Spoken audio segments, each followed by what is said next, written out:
The fight between Belal Muhammad and Della Maddalena didn't disappoint. The underdog beat the champion via unanimous decision in a very entertaining fight, which might have changed the landscape of the UFC. The result of this fight was to determine the future of Islam Makhachev and Ilia Topuria as well. Now that JDM is the new welterweight champion, it's very likely that Islam will move up and challenge for the second belt. On the other hand, Topuria can face Charles Oliveira next, but nothing is announced officially as of now. With that being said, the pros are also giving their take on the fight, as well as the future of the lightweight division. I'm going to start off the main event. Jack Della gets it done.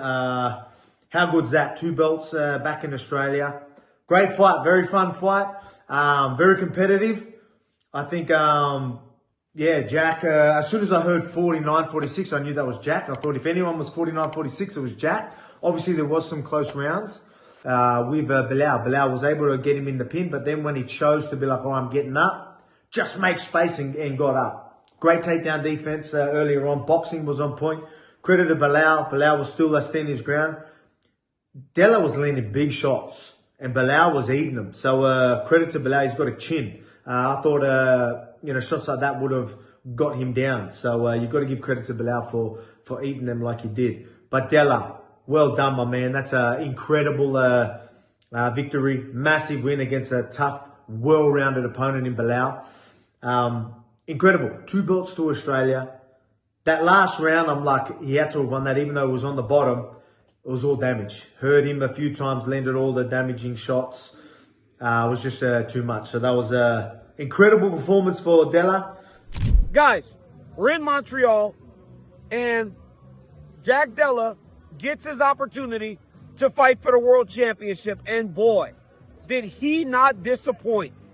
It was a virtuoso performance from the new champion. From the moment he stepped into the octagon, you could tell that we were looking at, Miles, let me have a napkin. We were looking at a completely different Jack Della Maddalena. Wipe this off, let me clear myself up for you guys. There we go. Guys, this guy's striking looked amazing tonight. His takedown defense looked amazing tonight. Jack Della Maddalena was as good as we've ever seen him in the octagon.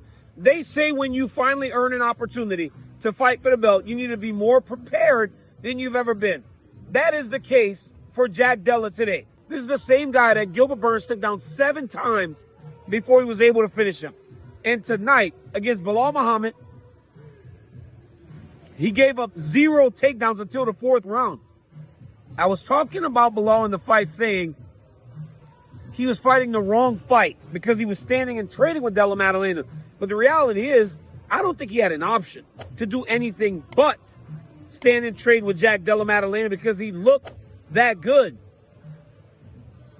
His right hand landed so many times over the course of this fight. And if Belal didn't have such a great chin, he would have been put out. I think what impressed me the most still, outside of the takedown defense, was his willingness to fight. We saw this kid on the Dana White Contender Series in a battle. So we knew immediately that he was tough. We knew that he would not quit on himself. We knew that he had cardio, and we always knew he had tremendous striking. Tonight, that striking was very evident. But the toughness was back on full display tonight because he took some damage. But boy, did he dole out some damage to Muhammad over the course of 25 minutes. As for the former champ, I don't know why he stood so much if in round 4 and 5 he was able to successfully get takedowns. He said to his coaches, he's too slippery. Coach, I don't give a f***. Go get me a takedown. He was able to do that in 4 and 5. You would imagine with more effort, he might have been able to do it in rounds 1 and 2. But ultimately, it's not about what Belal did not do. It's all about what Jack Della Maddalena actually did. He fought a wonderful fight. And now, he is the UFC Welterweight Champion. And you would think that when you get a big win like that, there's a lot of time to celebrate. Unfortunately for Jack Della, right away he gets Islam Makhachev. The UFC said the other day at the press conference, Jack Della wins. Makhachev will go up and fight Jack Della Maddalena for the welterweight championship of the world. #1 pound-for-pound guy in the world, and Della Maddalena will fly up those pound-for-pound rankings. This is an undefeated guy in the UFC, a guy that has not lost in 18 straight fights now, a guy that's carrying confidence of beating a guy like Belal Muhammad. If there's a guy to fight before you fight Islam, it's a guy like Belal who wrestles and uses it as his main tool. A lot of people thought Belal was going to get it done, but JDM just put on the performance of a lifetime. Yeah, I was hoping Belal would get it done also, and unfortunately, he just couldn't get started. Right from the get-go, Jack played his game, and Belal didn't play his game or didn't want to play his game.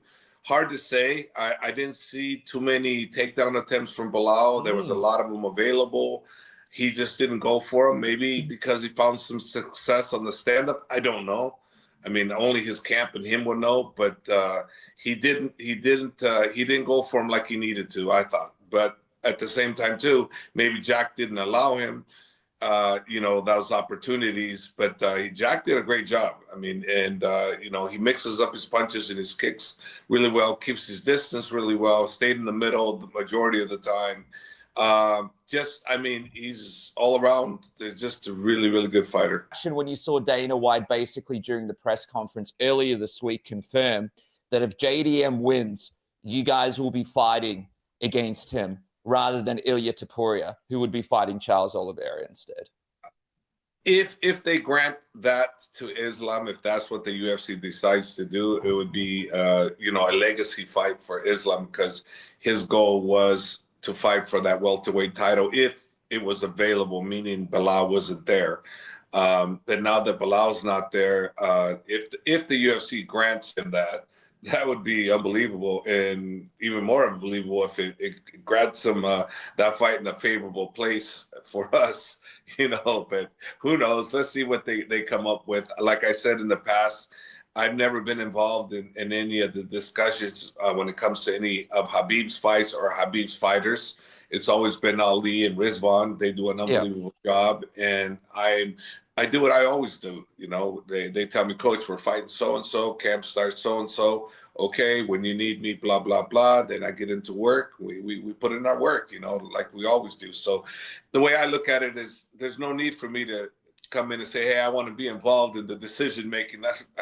If I've never been involved before, why all of a sudden I'm going to start being involved? The wheel's not broken.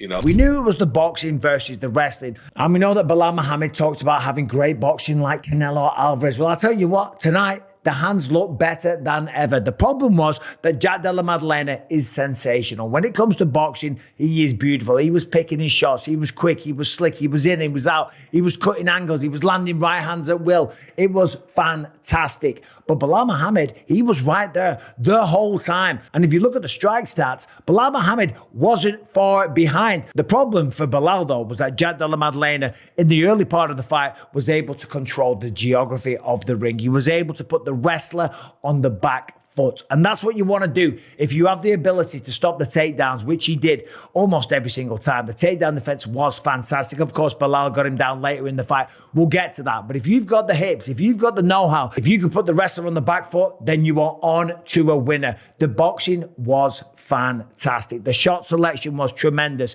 He was throwing a lot of knees that just missed Belal Muhammad. Of course, he was expecting the takedown. No doubt drilled that knee many times in training, and he did land it in the fifth round, opened up a big cut on the cheek of Belal Muhammad. Both men at the end of this one were covered in blood. It was non-stop action. Jack won round one. He won round two. Belal was right there. Round three comes out like a bat out of hell, turns on the pressure, turns on the gas, refused to be beaten, knows that the fight is maybe slipping out of his grasp and that the title is going to be at stake, and I really respect that of Belal. Tonight they were saying he needs to use the game plan that he had against Leon Edwards. Yeah, sure, go forward, get a hold of him, pick him up, take him down, control him on the ground. He was trying to do that, but Jack Della Maddalena was just the better man. He was too quick, he was too slick, and he was too technical. But it was a tremendous fight. Well done to both men. And of course, to the new champion, Australia's third champion. He joins Volkanovski, he joins Robert Whittaker. Now we get some clarity. Now it looks like Ilia Topuria is going to fight Charles do Bronx Oliveira.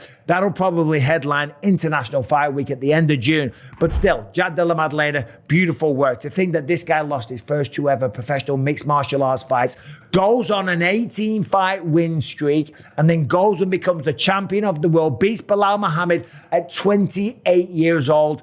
Just unbelievable. It was a good one, boys. It was a very, very good one here in Montreal.